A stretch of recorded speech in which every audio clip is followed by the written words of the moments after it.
Oke, oke Bu. Silakan Bu.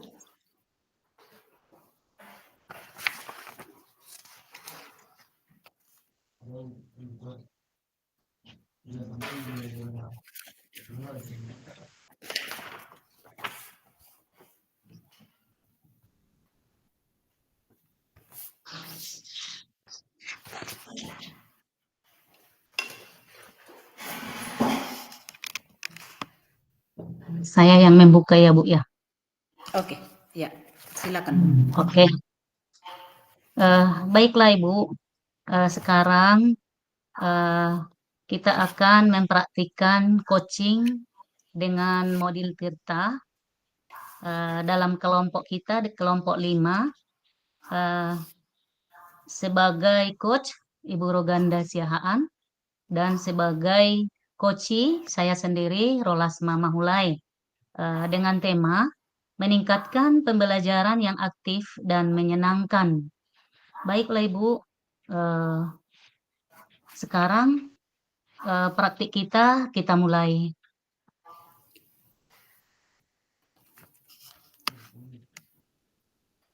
Silahkan Bu.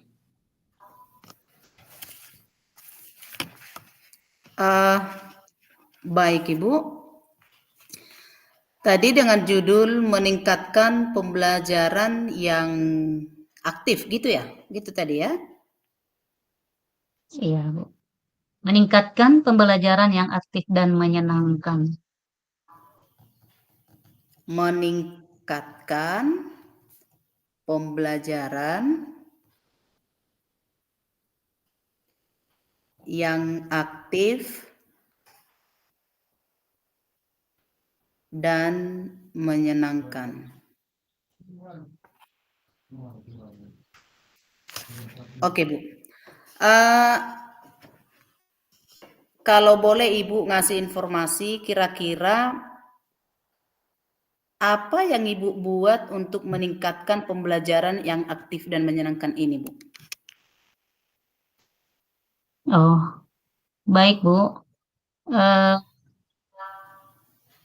Yang saya pikirkan dalam meningkatkan pembelajaran yang aktif dan menyenangkan ini, yang pertama membenahi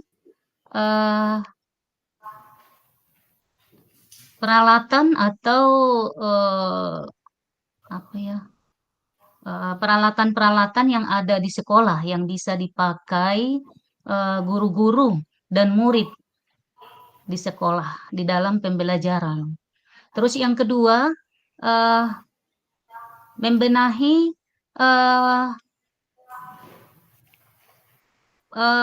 bahan-bahan di kelas supaya bisa kelas itu menjadi nyaman dipakai untuk belajar. Itu Bu. Oh iya, berarti selain daripada masalah lingkungan, maksudnya tempat si anak belajar, ada juga dia bisa kita katakan dari dalam diri anak yang perlu kita motivasi gitu ya, yaitu tentang pembelajarannya ya, pembelajaran yang menyenangkan. Kalau boleh tahu Ibu itu di kelas rendah atau kelas tinggi? Baik Bu, saya di kelas tinggi Bu.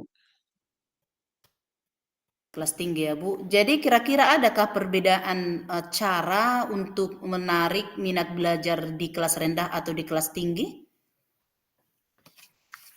Menurut saya ya pasti ada lah Ibu. Oh, gitu ya Bu ya. Terus Ibu, kira-kira menurut Ibu, apakah guru-guru itu seluruhnya semangat dalam mengajar setiap harinya Ibu, atau memang ada yang kurang semangat, atau memang semuanya pada semangat menurut pandangan Ibu?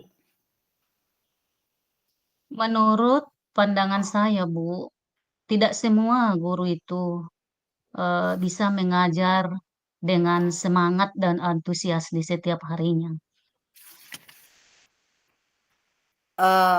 Kira-kira Bu, kalau menurut hemat Ibu, apa faktor yang membuat seorang guru itu kurang bersemangat dalam belajar, dalam mengajar, Bu?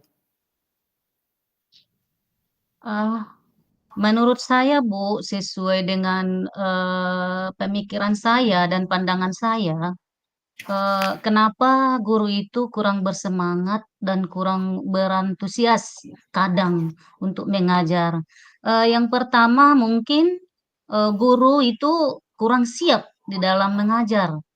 Terus yang kedua, ini berkaitan dengan kompetensi seorang guru itu. Terus yang ketiga mungkin guru itu eh, belum atau kurang mengetahui eh, pendidikan paradigma baru, yaitu pendidikan yang berpihak kepada anak didik. Itu, Bu. Baik, Bu. Jadi kalau misal ada guru yang kurang persiapan lah kita katakan ya, kurang persiapan dalam pembelajaran, baik itu dari kompetensinya, kurang siap dia dalam hal kompetensi dan kurang siap dia dalam hal perangkat pembelajaran.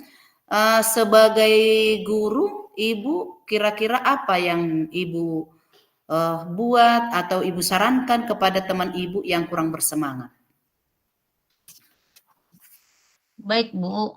Eh, Pendapat saya di waktu atau saran saya melihat guru yang kurang semangat atau yang kurang berantusias di dalam pembelajaran di kelas dengan persiapan mengajarnya yang kurang siap, saya menyarankan supaya sebelum kita memasuki atau sebelum guru itu memasuki ruangan kelas, biar terlebih dahulu dia mempersiapkan apa yang akan diajarkan di dalam kelas. Baik, Bu. Contohnya, Oke. dia harus siap dengan materi apa yang akan diberikan nanti kepada anak didik dan juga menyiapkan media yang akan dipakai dan juga menyiapkan suasananya kelas biar pembelajaran di kelas bisa berjalan dengan lancar dan aktif dan senang. Itu dia, Bu. Oke, baik, Bu. Itu adalah kalau menurut saya itu adalah sebuah cara yang sangat baik ya untuk membuat suatu kesadaran atau mengarahkan si guru supaya dia lebih bersemangat lagi dalam mengajar atau mengerjakan pekerjaannya sebagai guru setiap harinya. Iya, Bu. Apakah ada rencana Ibu untuk membuat sebuah peningkatan mutu melalui pelatihan misalnya atau melalui MGMP atau KKG? Oke, baik, Bu. Rencana itu ada, Bu. Di dalam benak saya dan dalam pikiran saya itu ada. Saya merencanakan untuk mengadakan KKG di gugus kami atau mengaktifkan kombel kami di sekolah untuk berbagi pengalaman, terutama itu di dalam membuat persiapan-persiapan pembelajaran di kelas supaya semua guru itu mampu membuat persiapan-persiapan dalam arti itu modul ajar sebelum memasuki kelas. Itu, Bu. Iya, Bu. Saya juga merasa memang itu adalah suatu hal yang sangat bagus ya bagi seorang guru. Ada dia kelompok belajar, di mana nanti di kelompok belajar ini kan bisa saling mengutarakan pendapatnya, ataupun misalkan apa namanya saling berbagi gitu ya. Apalagi udah ada entah beberapa orang yang menjadi guru penggerak misalkan di sekolah tersebut, jadi bisa saling berbagi untuk metode-metode mengajarnya. Jadi Bu, kira-kira kapan ini rencana Ibu membuat itu? Eh, Iya, Bu. Rencana saya bulan depan sudah akan kami laksanakan, Bu, dengan segera mungkin bulan depan lah. Oh, oke Bu. Apakah memang udah terbentuk kelompok belajar di sekolah orang Ibu? Sudah, Bu. Itu sudah kami bentuk. Iya, baguslah Bu. Berarti sekarang ya orang Ibu hanya mempersiapkan bahan yang mau didiskusikan, dikolaborasikan nanti di Kombel ya, atau misalkan di KKG ya Bu. Iya, Bu. Dan rencana mulai besok saya akan mempersiapkan bahan-bahan untuk saya bawakan nanti di dalam kombel kami untuk kami bisa berbagi dengan guru-guru yang lain.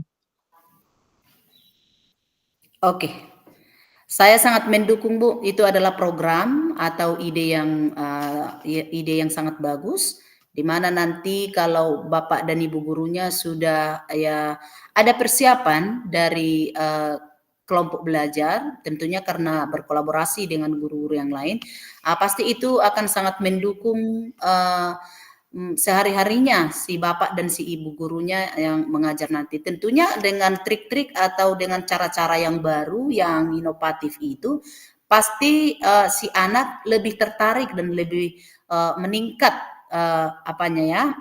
semangatnya untuk mengikuti pembelajaran di ruangan kelas. Saya sangat mendukung Bu tentang ide ibu ini. Iya, Bu. Terima kasih juga atas dukungannya ya, Bu ya. Saya sudah agak tenang karena eh, bisa bertukar pikiran dengan Ibu saat ini. Sama-sama Bu, saya juga banyak mengetahui tentang belajar ini dan tentang motivasi dengan hal ini saya menjadi tahu nanti bahwasanya juga kelompok belajar itu KKG itu adalah hal yang sangat penting dalam guru di mana mereka di sana dapat berbagi ilmu, kemudian dapat mempersiapkan perangkat-perangkat pembelajaran dan juga metode-metode mengajar. Tentunya yang akan meningkatkan minat dan bakat belajar anak didik kita, Bu. Terima kasih juga, Bu. Iya, Bu.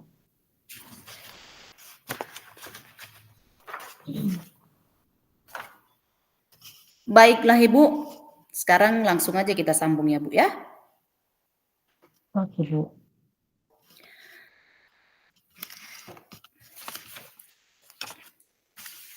Baik, dari kelompok 5, yaitu yang terdiri dari Ibu Rolasma Mahulae dan juga saya sendiri Roganda Siahan, dan saya di sini berperan sebagai coachee tentang suatu topik yaitu memulihkan mental anak didik yang trauma karena mendapat perlakuan kurang baik atau kita katakan perlakuan kasar dari keluarganya.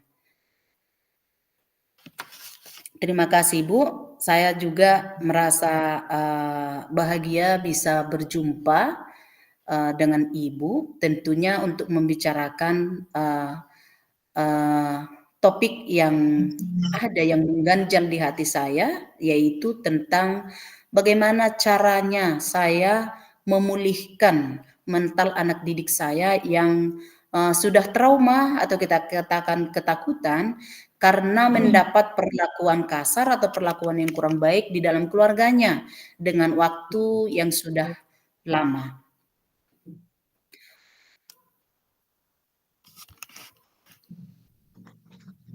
Baik, Bu. Terima kasih karena Ibu dalam keadaan sehat dan sukacita selalu. Jadi eh, pada saat ini eh, atau sebelumnya saya minta maaf dulu ya Bu ya jika nanti saya menanyakan beberapa poin penting tentang pembicaraan kita pada saat ini. Saya akan tetap berusaha juga fokus dalam mendengarkan eh, pendapat-pendapat dari Ibu nantinya. Baik, Bu. Tidak masalah, Bu.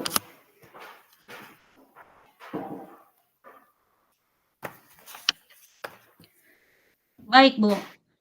Yang saya tangkap tadi dari pembicaraan Ibu, bahwa Ibu sedang memiliki kendala dalam memulihkan mental dan emosional anak didik Ibu yang sedang mengalami trauma karena mendapat perlakuan kasar dari keluarganya sendiri. Apa benar itu, Ibu? Iya, Bu. Iya. Ada siswa kami yang mengalami hal tidak nyaman. Kita katakan dia mendapat perlakuan yang kasar di dalam keluarganya. Kebetulan Ibu sedikit tentang kriteria atau cerita tentang anak didik kami ini. Beberapa tahun yang lalu ayahnya sudah meninggal. Jadi selang 2 tahun ke depannya ibunya menikah lagi. Dari sejak kejadian dia menikah ibunya, anak-anaknya dititipkan di rumah keluarganya, yaitu kita katakan di rumah neneknya. Jadi setelah saya ketahui informasinya dengan pengakuan si anak ini secara langsung kepada teman-temannya kelas 5 dan juga dia mengakui kepada wali kelasnya yaitu kepada saya bahwa dia mendapat perlakuan yang sangat kasar dari keluarganya, yaitu lebih tepatnya keluarganya ini adalah inang mudanya. Jadi dia sering mendapat perlakuan yang kasar, bahkan bukan cuman suara ya, suara atau ucapan yang kasar, tetapi juga dengan perlakuan fisik yang sangat kasar, Hmm. yaitu berupa pemukulan atau dicubit atau ditendang dan lain sebagainya, Bu. Jadi si anak ini, Bu, setelah Oh, saya lihat sehari-harinya memang dia itu kalau di sekolah itu memang agak ceria orangnya, tetapi ada hal yang saya perhatikan dari gerak-gerik tubuhnya, dia ada menyimpan sebuah ketakutan dan kepahitan. Mungkin dia sudah pulang ke rumah karena di rumah dia sering mendapatkan perlakuan yang sangat kejam ini, Bu. Jadi itu yang mau saya cari solusi memulihkan trauma anak didik saya ini, Bu.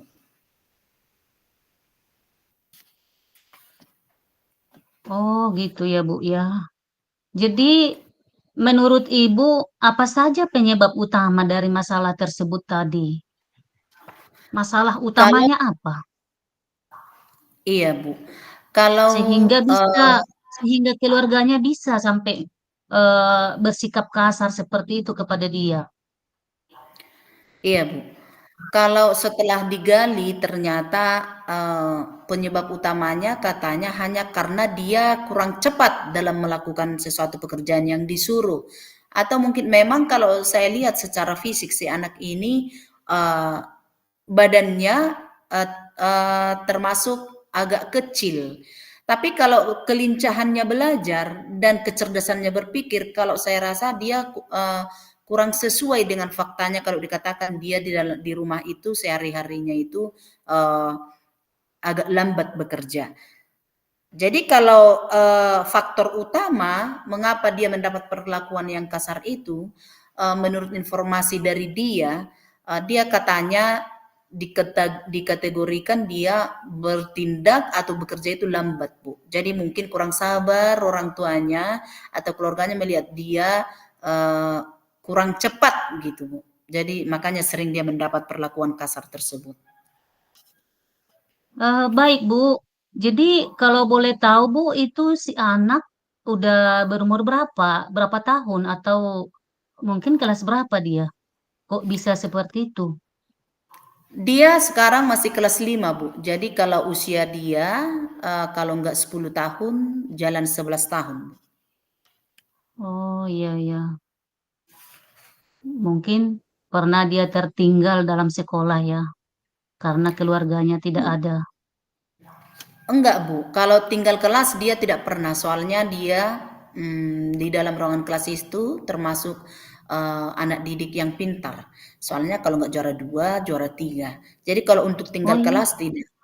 Tidak. Tapi memang di pembelajaran di rumah, kadangkala tidak semua tugas-tugas rumahnya itu dikerjakannya.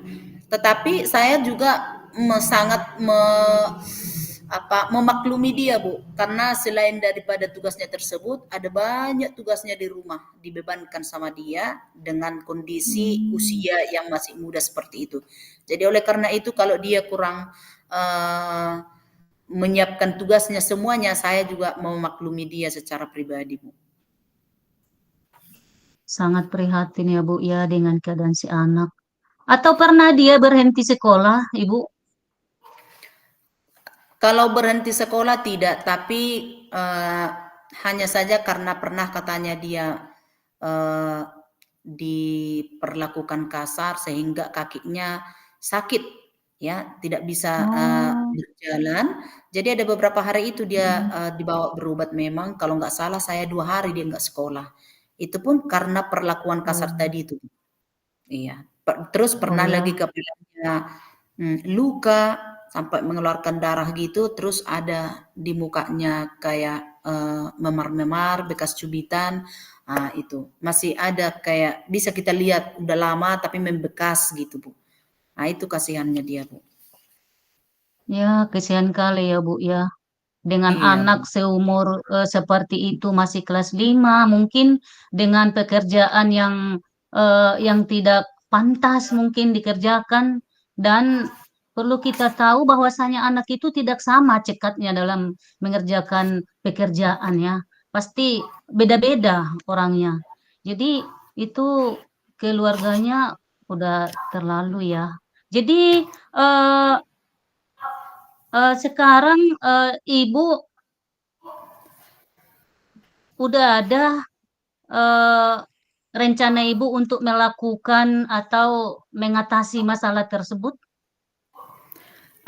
Sudah, Bu, sudah. Kebetulan memang masalah ini baru dia mengakuinya kira-kira 2 minggu yang lalu. Terus saya juga sebagai wali kelasnya menggali informasi yang sebenarnya. Dia juga cerita persis seperti yang cerita kepada anak di ruangan kelas, diceritakan kembali ke saya sebagai wali kelasnya. Kemudian saya memberitahukan ini kepada guru yang lain dan kami bersama guru yang lain menceritakannya kepada kepala sekolah, terus ditindaklanjuti oleh kepala sekolah, dibuat surat. Eh, bukan surat tapi ditelepon langsung keluarganya datang ke kantor untuk mensosialisasikan pengakuan si anak ini dan solusi supaya bisa dia nyaman. Jadi sekarang memang Bu dia sudah dipindahkan dari rumahnya, dari rumah eh, opungnya ini. Jadi dia sudah ada di rumah keluarga yang lain. Jadi kalau saya rasa memang sudah nyaman dia pada saat ini, Bu. Itulah cara kami, rencana kami kemarin itu untuk membuat dia nyaman, Bu. Cuman yang menjadi tugas kami sekarang itu bagaimana supaya emosional dia, mental dia pulih dari yang beberapa tahun ini dari ketertekanan, dari beban-beban dan juga penderitaan yang dia terima gitu. Pasti ada sesuatu hal yang eh, maksudnya membuat mental dia itu kurang ini ya, nggak pulih secara normal gitu maksudnya, Bu. Oh ya, jadi luar biasa ya tindakan yang Ibu lakukan. Untuk kedepannya, apa yang akan Ibu lakukan lagi? Karena sekarang Iya. dia udah pindah ke keluarga lain. Jadi untuk ke depan apa yang Ibu lakukan lagi? Iya, Bu, ke depannya memang kami kemarin itu masalah itu sampai kepada pihak berwajib dan juga sampai kepada perangkat desa, perlindungan anak juga turun dalam hal ini. Jadi setelah dipindahkan dia ke keluarga yang lain, Ada dari kami ke sebuah pemantauan, Bu. Pemantauan, apakah nanti dia sudah benar-benar nyaman di rumah keluarga yang lain tersebut, ya, keluarganya yang lain itu, dan juga kami sedang memantau bagaimana nanti kesehatan mental dia.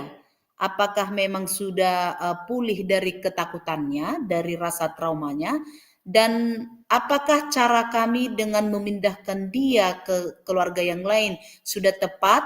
Maksudnya sudah meningkatkan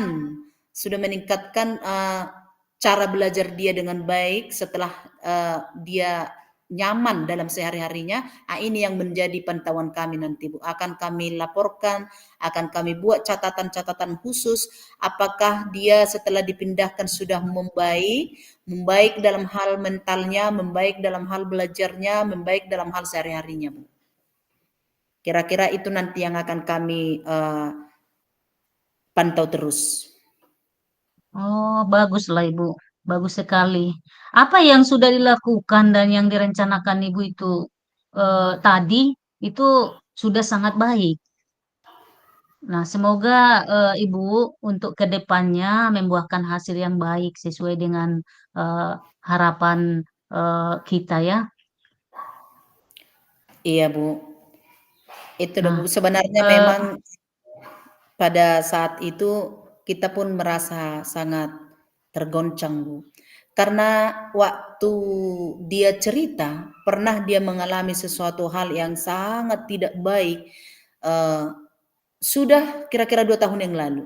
Jadi sebenarnya kami juga sebagai guru merasa kecolongan, eee, yang pada intinya memang kami kalau ada bekas yang atau memar di mukanya selalu kami tanya, Bu, kenapa itu bisa terjadi?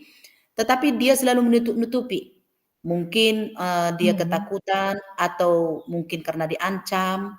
Ah, jadi tetapi pada 2 minggu yang lalu, tanpa sebab dia berterus terang hmm, kepada temannya akan perlakuan-perlakuan yang dia terima selama bertahun-tahun, kemudian dengan sangat menangis, dia mengingat semua perlakuan-perlakuan itu, Bu, sehingga teman-temannya satu kelas juga sangat merasa sedih, bahkan ada beberapa orang yang ikut juga menangis mendengarkan, perlakuan dia. Jadi saya memang, Bu, sebagai guru, saya merasa juga, Bu, memang kurang cepat menanganinya. Kenapa saya bilang iya. kurang cepat? Karena dia pun cerita bahwa perlakuan ini sudah beberapa tahun dialaminya. Bahkan pernah 2 tahun yang lalu, berarti sejak dia kelas 3, eee, udah pernah luka itu ada di kepala dia dan sampai sekarang masih ada bekasnya. Jadi oleh karena Hmm, itu, kita juga merasa memang sebagai guru ini kurang cepat menanganinya, tapi mungkin karena dia kurang berterus terang. Jadi kita pun agak-agak tidak, mengambil keputusannya kita ragu, karena dia tidak berterus terang. Kalau kami tanya, dia bilang dia jatuh, dia bilang dia terantuk di pintu, terantuk ke apa, dan lain sebagainya. Yang ternyata selama ini itu adalah ditutup-tutupi, Bu. oh, baiklah, Bu. Mungkin kan baru ini Ibu sebagai wali kelasnya. Mungkin sebelumnya eh, Bapak Ibu guru yang lain yang menjadi wali kelasnya. Dan mungkin pada saat ini mungkin dia yang tidak bisa menahankan lagi sakitnya. Iya, iya, Hanya Bu, dia iya, sampai terbuka dengan sama teman-temannya dan juga iya. sama ibu ya. Nah, jadi Ibu, apakah Ibu siap untuk melakukan rencana ini? Dan bagaimana Ibu bisa memastikan supaya konsisten dalam melakukannya nanti? Iya, Bu, kebetulan memang tempat dia yang sekarang, nggak begitu jauh dari tempat, sekolah kami. Jadi dari rumah tempat tinggal kami juga sebenarnya tidak begitu jauh. Jadi sebagai kita yang merasa dalam hati sudah konsisten nanti membuat, pemantauan sama dia tentang peningkatan atau kenyamanan yang udah dia alami sekarang, saya rasa, sangat mendukung, Bu, kita memantaunya. Berhubung karena satu dekat, kemudian yang kedua, orang yang menjamini dia atau orang yang merawat dia yang sekarang itu juga adalah, teman kita. yang bisa bekerja sama dengan kita, dan juga dia duduk sebagai pemerintah di apa ini, pengayom, kita katakanlah, bisa tempat dia berlindung. Jadi kita nanti bisa memantaunya entah sekali seminggu, Bu, nanti kita jumpa pun boleh, atau kita buat seperti mewawancarai dia pun nanti sekali seminggu, saya rasa boleh. Dan juga karena waktunya tadi, Bu. Jadi kita bisa saling apa nanti, saling kerjasama dengan yang merawat dia, dan juga dia sendiri pun bisa kita temui. Jadi saya rasa seperti itu caranya nanti, Bu. Iya, luar biasa ya Bu ya. Saya sangat mendukung eh, atas rencana Ibu dan berharap Ibu akan segera mendapatkan hasil yang baik nantinya dari upaya yang sudah dilakukan Ibu, dari rencana yang sudah direncanakan Ibu. Jadi kita bisa bertemu kembali untuk melihat kemajuan yang Ibu buat nantinya. Apakah ada hal lain yang ingin Ibu sampaikan sebelum kita akhiri percakapan kita ini, Bu? Eh, ada sesuatu yang mau saya apakan, memang tentang memulihkan mental anak ini. Kebetulan anak ini kemarin kasusnya sampai eh, ke kepolisian ya, Bu ya. Jadi yang Iya, iya. mau saya gali di situ, pihak dari perlindungan anak pun kemarin menyarankan supaya kita gurunya ini eh, membuat sesuatu pembelajaran sama dia yang disertai dengan kayak permainan-permainan. Artinya membuat sesuatu yang menyemangati atau kayak hiburan-hiburan kecil. Karena apa? Karena menurut perlindungan anak kemarin, eh, masa kecil dia itu sudah hilang dengan pekerjaan-pekerjaan yang memberatkan dirinya sendiri. Jadi masa-masa dia bermain, masa-masa dia bermanja-manja yang seharusnya Mm-mm. menjadi ciri-ciri anak kecil sudah hilang. Jadi disarankan sama kita guru supaya pembelajaran sehari-harinya itu bisa kita buat entah sebentar gitu, pembelajaran yang bermain, di mana nanti supaya membuat si anak ini terhibur. Jadi dia seperti mengalami masa-masa kecilnya seperti umuran 4, 5 tahun sampai 6 tahun, sering bermain, sering bermanja-manja, dan sering apa namanya, sering mengaturkan waktu dia dengan sesuka hati dia. Gitu. Jadi yang mau saya tanyakan, Bu, kira-kira apakah pembelajarannya ini nanti di luar daripada pembelajaran dinas kita, yang sebaiknya apakah nanti itu kita buat di luar pembelajaran atau memang kita selipkan di pembelajaran sehari-hari?